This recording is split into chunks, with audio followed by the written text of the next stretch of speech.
Adventure in Pipeman on W4CY Radio.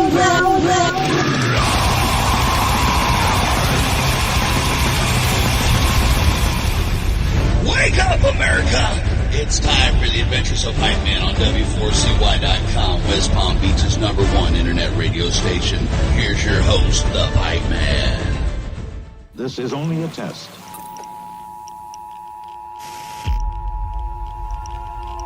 The time bomb is ticking. With every second, the disaster is coming closer and closer. To impress him, takes on his multi-armed form. 5, 4, 3, 2, 1.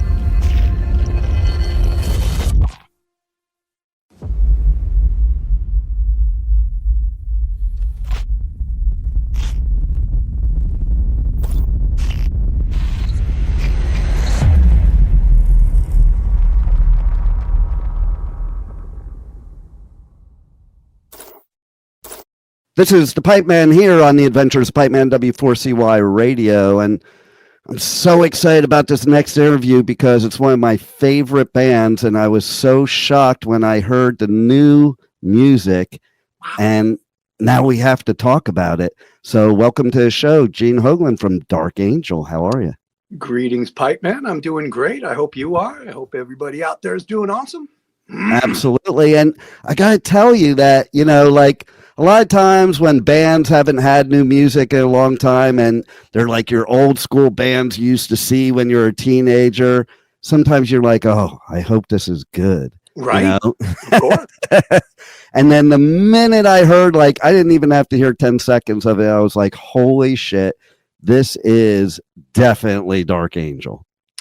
Excellent. Well, thank you very much, Pipeman. That is definitely the approach we wanted, and one little extra element of that being, you know, Dark Angel, is the fact that our first single, the title track from the record, Extinction Level Event, that was penned by the dearly departed Jim Durkin, you know, the founder of Dark Angel. So that is as Dark Angel, as 100% pure Dark Angel as it comes, you know, at least musically. So we're very fortunate in that regard, and it just worked out really, really, really cool that you know, we lost Jim, but he left us with this song, and it is prime Dark Angel sounding to me anyway.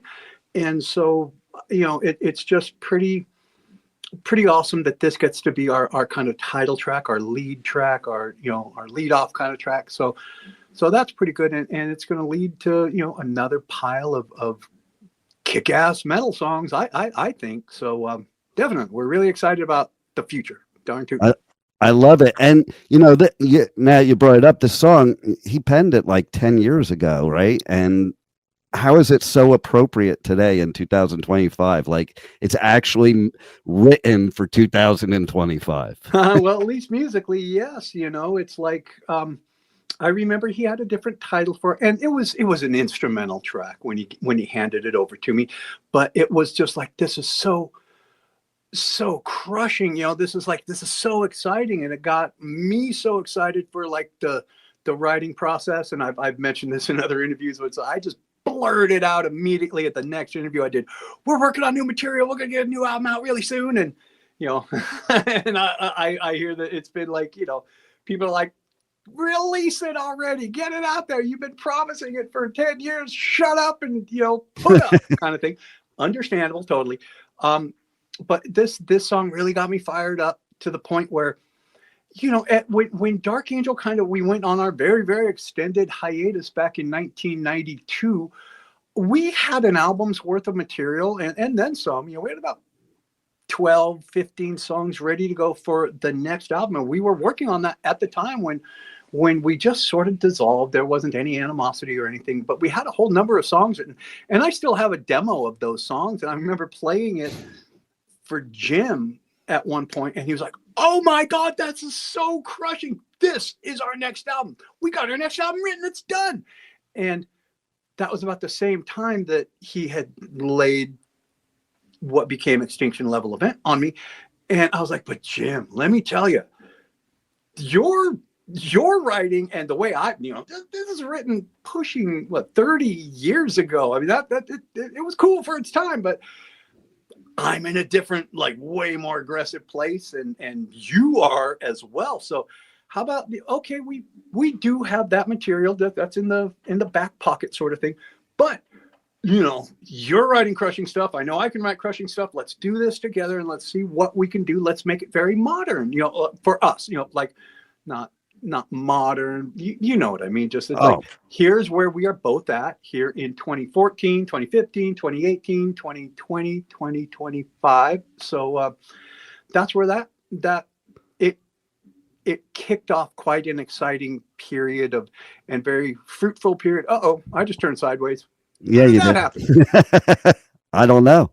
I don't either. Well, let me see, because I'm doing it this way. Let's see what I can do here to make anything sort of happen. How do you fix this sort of stuff?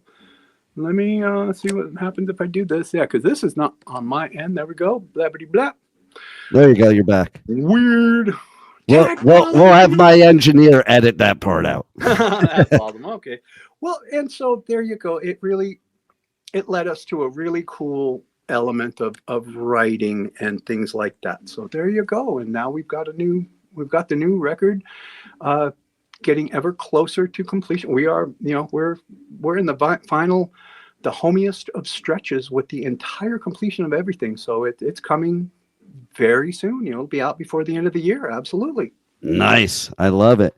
So I'm going to show you something because to prove how excited I was about this. So we'll see if you can see this. This is my battle vest from originally 1981. Okay, we got to hold that jobber up there. I see it Slayer. Yeah, I'm going to put the mic down for a second. You tell me what you see. I can hear you. Wow, looky there. It looks, and it's your green screen is doing some crazy. Oh, you'll see it when you look back at it. That looks great. It says, right there. Yeah, excellent. Thank you, Pipeman. That's awesome. I see that. So there you go. That's pretty cool, right? That's awesome, man. That is very, very cool. I just brought that, I have had that in my closet since the 80s. And, I brought it out. I was doing radio coverage at Shiprock this year. Oh, and I just got this idea. I'm like, you know what? Let me do this now for interviews, because I go and I do, coverage at festivals all over the U.S., UK, and Europe. I've never brought this out. So I brought it to Shiprock. And, man, people were like, wow, look at this. Like, there's like bands on there that don't even exist anymore. Right. Boy, because it was all of them, but that's really cool. So what about live shows? Well, we have been doing a lot more live shows, especially over the last decade. And like, for instance, I guess last weekend, I guess it was, somewhere, a week and a half ago or something, we played a show in Sao Paulo, Brazil. And, before that, we've done a lot of South American work. And that show in Sao Paulo was very notable for the fact that our guitarist, Eric Meyer, he missed his first flight and they canceled every other flight after that. So we had to play the song we had to play the show as a 4-piece. And our guitarist, Laura Christine Boy, she stepped up. We found out in rehearsal, because we were at rehearsal in Sao Paulo. We had one day to rehearse because I was coming directly from Europe straight down there. And so we had one night of rehearsal. We're finding out at the time, we got the text thread going, and Eric's like, I ain't going to make this flight. This one is not, he had already missed the flight the night before. And the next flight is in the process of getting canceled. Like, both Laura and I we're pretty seasoned travelers. So she was the one that's saying, hey, when they're delaying this flight, when they just pushed it back and then pushed it back again, she's like, hey, they're going to cancel that flight. Get on it, tour manager.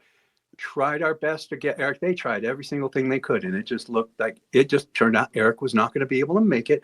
And so right then and there, right at rehearsal, she kind of put everything on her shoulders and said, look, okay, she just kind of figured out all of Eric's parts on the fly. That's badass. Songs where he does the intro. Okay, well, she's doing it now. She's just working it all out as we're going. So, and the show was so crushing. It was so amazing. You can see the YouTubes. You can see the just all the elements of the show. It was so tight, so killer, so crushing. It was never going to be a disaster. It could have been a little thin, missing 2 guitars. Our sound man, AK, one of the best in the business, if not the best metal sound man in the business. He made a sound crushing. Laura did great. Ron did great. Gons did great. I did whatever it is I do. And the show came out fantastic. Such a great challenge to, okay, we got to be a 4-piece. We've done that before 30-something years ago, but we'll try it again and we'll see how it works. And we got a different element of that 4th piece. So it all worked out great. That was incredible. That was really exciting show. Check it out on YouTube. It turned out really good.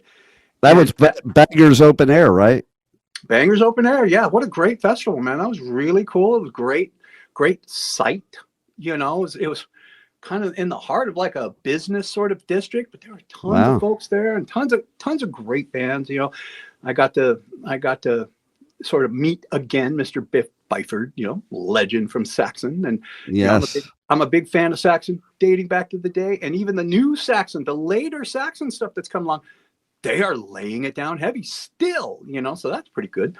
And, so at the beginning of June, we have some more Dark Angel shows coming up over in Europe. We're playing some festivals and we're doing some Darkness Descends material. Nice. Hey, right there, look at there. Woo, doggy. I think one of the ones I'm covering are you playing at Hellfest? That is going to be with Dethklok. Oh, okay. Yeah, that's right. And so we have some Dark Angel, then Dethklok, then Dark Angel. So it's going to be like kind of we get to share the same bus. I do know that. Like Dark Angel has a tour bus and then Dethklok comes in while Dark Angel takes off. Dethklok takes over the bus and then Dark Angel comes back and we finish off the next couple of rounds. We got some shows in Germany, in the Netherlands, and we got 4 Dynamo, right? Are you playing Dynamo or I Vakken? don't know. I think our Netherlands show might be. Yeah, they all roll around in your head, right? Exactly. One thing I do know that is starting in June, I think it's like June 8th through like June 11th or 12th or something, we are playing our first shows in England in quite some time. And we've done a couple festivals here and there, but we're doing our first headlining shows in England in so many years. It's been since 92. Wow. Something like that. So everybody that wants to see a kick-ass night of thrash, come on out to the show. You don't want to miss it. We're doing Darkness Descends there. What a classic record, awesome. No doubt. We got to play so many killer shows in the UK back in the day. We're doing the UK, we're doing England, we're doing Ireland, I believe we're doing Scotland as well. So everybody come on out to those shows and you are going to be in for the night of brutal Dark Angel metal. Heck yeah, man. That's what I'm talking about. I love it. I want my listeners to hear the story about Wake Up to Blood. Because that's a pretty wild story. That title was come up right here. I'm sitting on, not that drum kit. That's my brand new drum kit from Pearl. Holy moly. Take a look at this thing. I know I'm going off on a tangent. Oh, I love it though. This is so crushing. It is so amazing. It is a Reference 1, their newest, hottest, best set. This is the most kick-ass sounding drum set I've ever played in my life. This is so amazing. Pearl Reference 1. Do yourself a favor. Pick one of those up. This is the most aggressive, meanest, just most violent sounding drum set I've ever played in my life. I'm so excited about this. And look at that thing. That thing eats light. I call it steam because it's a light eater. I love it. All the light, man. That thing, it's matte black with black nickel hardware, and you got a old jack in the background there. That looks pretty cool. But all it was Eric Meyer, our guitarist. He had showed up one day and he had all these just brutal just scars on his arm, from a couple of days ago. He's like, man, you know what? The dog jumped on the bed, last night or whatever it was, night before last, and it was in the middle of the night, and then, whatever, oh, come on, dog, get off the bed, or whatever he was saying. And I woke up the next morning, I'm covered in blood, and all that, and I was like, Woke Up to Blood. What a great song title, you know, a dog attack. And then there you go. You woke up to blood. I, of course, in true Dark Angel fashion, we turned it into some apocalyptic end of the world kind of story and stuff. So I love it. So that's pretty cool. I'm really excited about that song. That's every song on the record.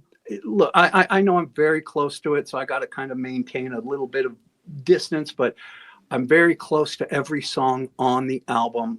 And that one I'm super close to, you know, like so many songs on this record were written with Jim Durkin's influence on my guitar playing, because he's nice, huge influence on my Dark Angel style of writing. He was my first guitar hero.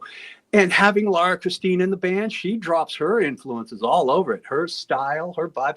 I've been working with Laura Christine for 15 years, and on like we have a project together too, and her writing on that is incredible. Like I'm just like, whoa, that is so good. Like she's written all the best riffs on the record, you know. And that's like, as a matter of fact, when I remember I played Laura and I's little demo that we made.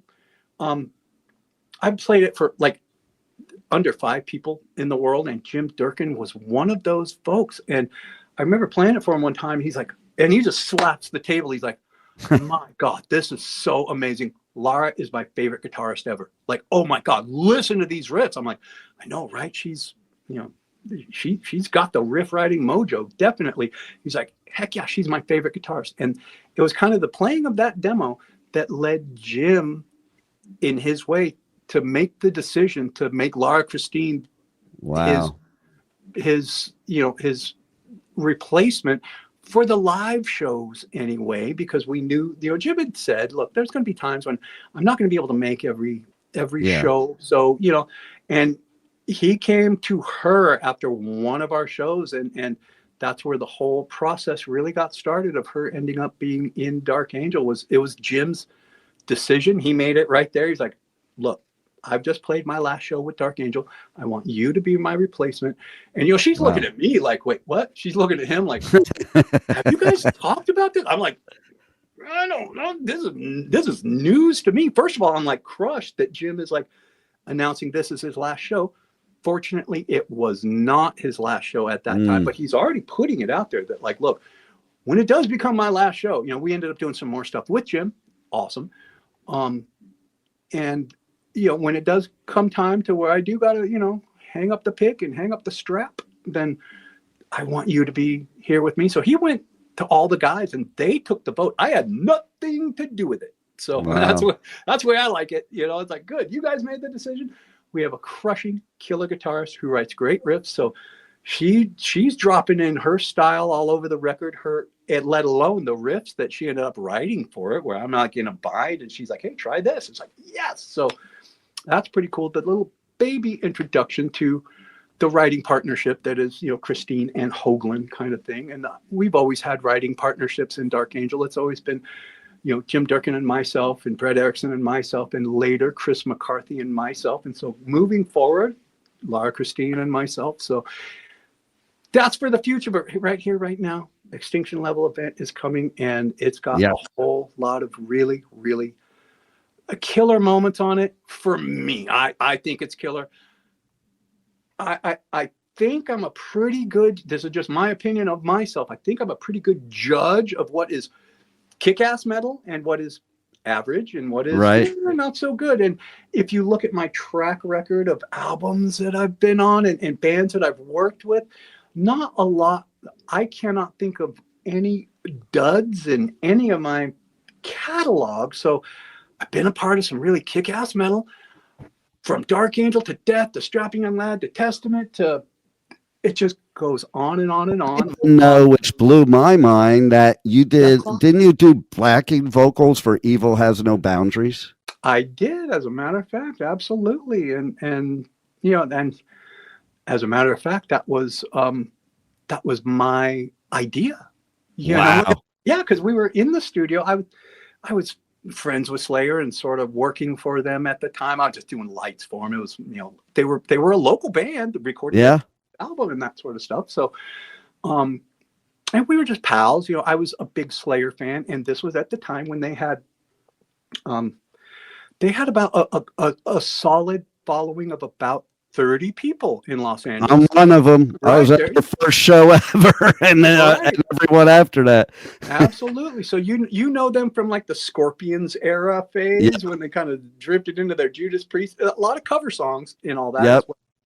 And I remember the first time I saw them, they as the new evil era of Slayer with the full studs and the pentagrams and the little bit of eye makeup that they were wearing. I remember they did a cover of Highway Star by Deep Purple, and I was shocked. I remember I was 14, 15 at the time, but I knew the leads in that song really well. Everybody knew, album Machine Head. Everybody knew Highway Star, and Jeff and Carrie pulled off those leads to a T. Carrie did somebody did the keyboard solo, and somebody else did the Richie Blackmore solo, and to my ears they were spot on perfect. Maybe they weren't, but to me I was like, these guys are the new there's KK Downing, there's Glenn Tipton, these guys are the new right. It was the same kind of thing too, that the battling of the axes between them. Absolutely.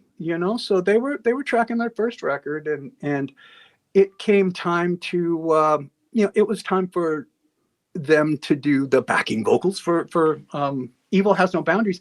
And live at the time, there was a mic set up in front of Jeff, a mic set up in front of Carrie, and they would get up there, and it would be like, Evil, my words defy, Evil. It just wasn't like really like menacing. So I was just like, hey guys, you ever thought about, there was Carrie and Tom sitting on the couch over at Track Record Studio, and there's Bill Matoyer in the background doing his thing, and it's time to do the vocals. I was like, hey, have you guys ever thought about maybe getting a big gang of dudes in there and getting a bunch of dudes going evil? And they were like, they looked at each other. They're like, great idea. No time like the present. Everybody, get in the vocal booth. And Johnny Araya was one of the guys. There was Jeff Hanneman. There was myself, Johnny, and my buddy Joel Pasilis, and a number of, a few other guys. And Johnny was remarking to me a couple of years back. He was like, remember, they only had one set of headphones. They didn't have like 8 sets of headphones for everybody. So I had to sit there with the headphones in my, we opened up the ears, and we could just barely hear like the AM radio and all that. And so I was like, I forgot about that. That's really fun. But I do remember leaving the booth, and I've said this many times. I was like, I just turned, I just said, I sang Devo. And there's Hanneman standing right next to me. He's like, I sang Weebles. And I swear to God, if you get the headphones on, you listen, you concentrate really, you can hear a guy going Devo.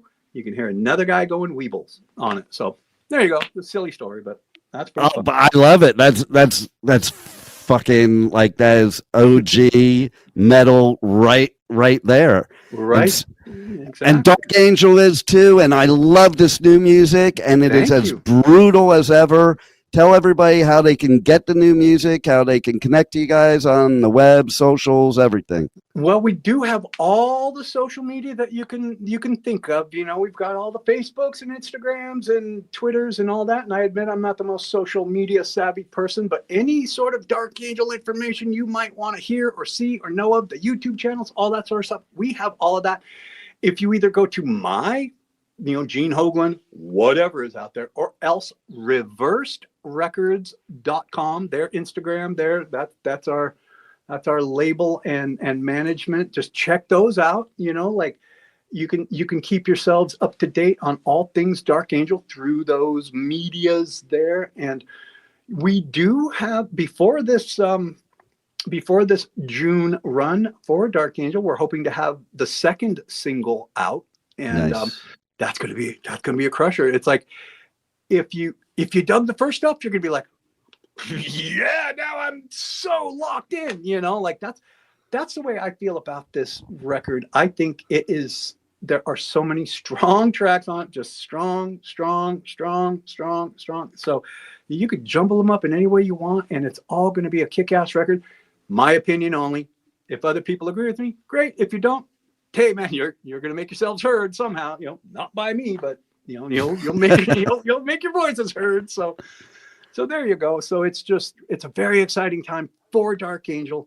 We're having a blast. We're excited for the new record. We know that 2025 and 2026 and all coming together is going to be a pretty hearty, busy year for us all. So, we'd love for everybody else to be a part of it, man. If you dig the record, come out to the shows.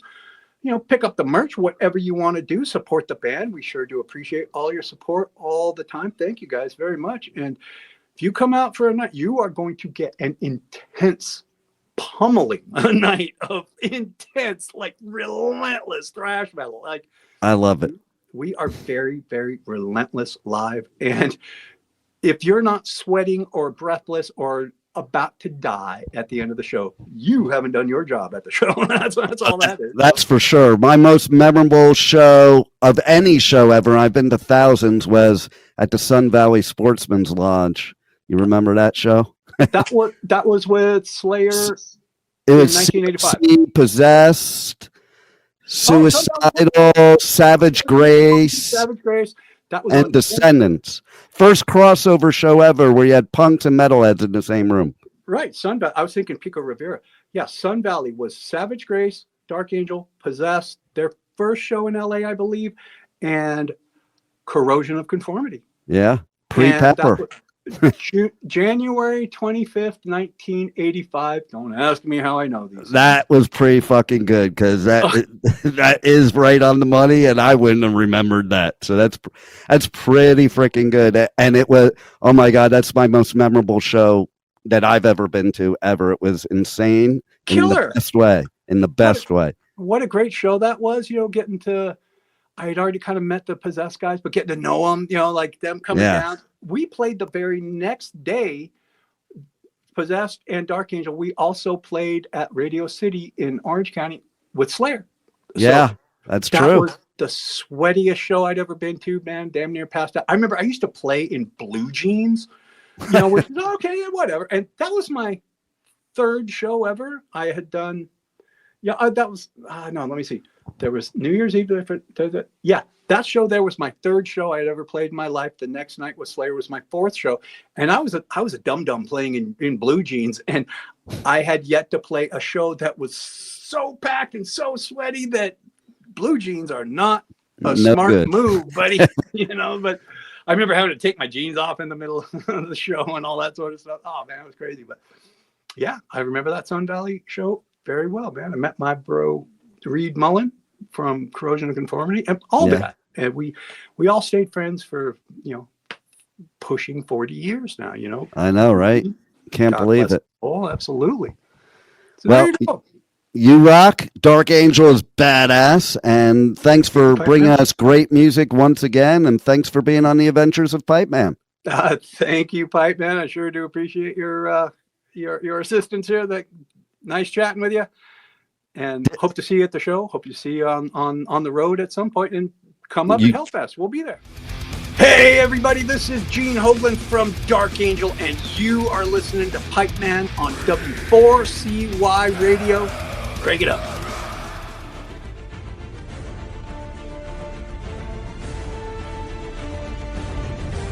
Thank you for listening to the Adventures of Pipeman on W4CY Radio.